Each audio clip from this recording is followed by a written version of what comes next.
بسم الله الرحمن الرحيم. الحاقة ما الحاقة وما أدراك ما الحاقة كذبت ثمود وعاد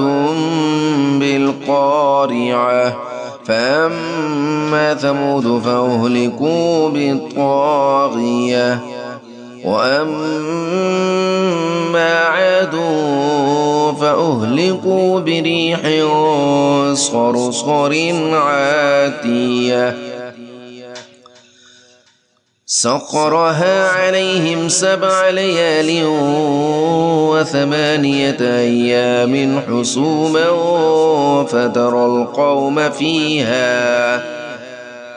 فترى القوم فيها صرعى كأنهم أعجاز نخل خاوية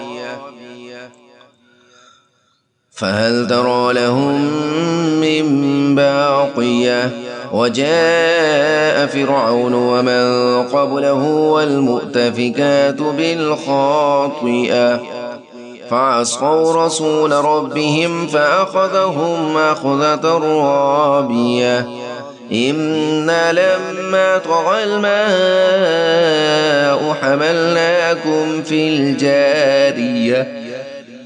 لنجعلها لكم تذكرة وتعيها أذن واعية فإذا نفخ في الصور نفخة واحدة وحملت الأرض والجبال فدكتا دكة واحدة فيومئذ وقعت الواقعة وانشقت السماء فهي يومئذ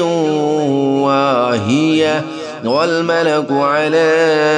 أرجائها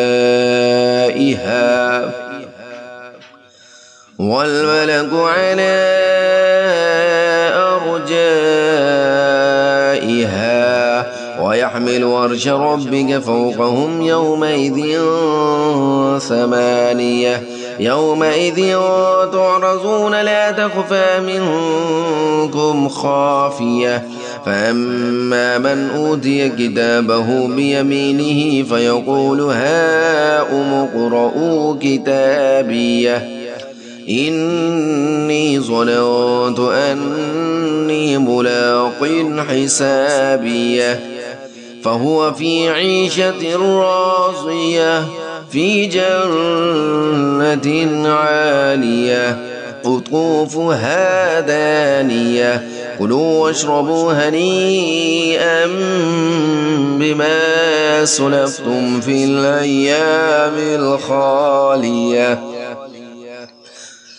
وأما من أوتي كتابه بشماله فيقول يا ليتني لم أوت كتابيه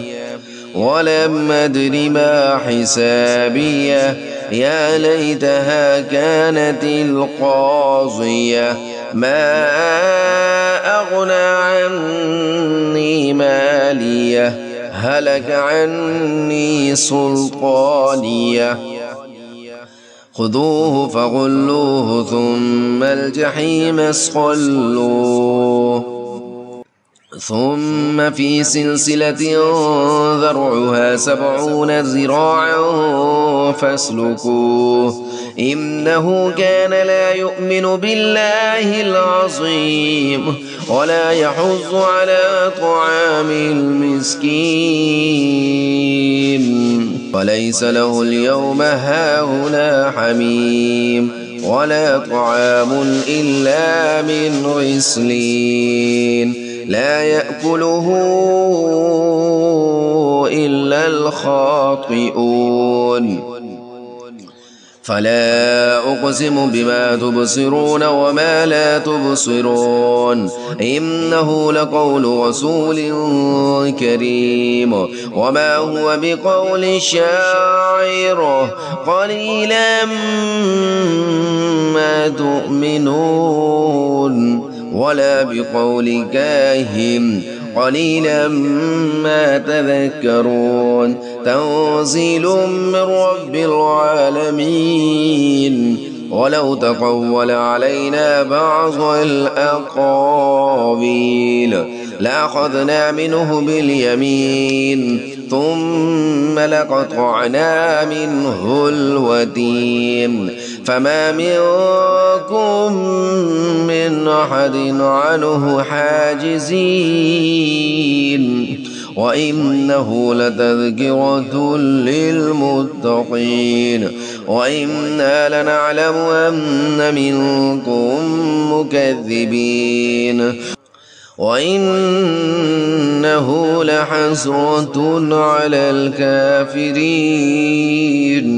وإنه لحق اليقين فسبح باسم ربك العظيم.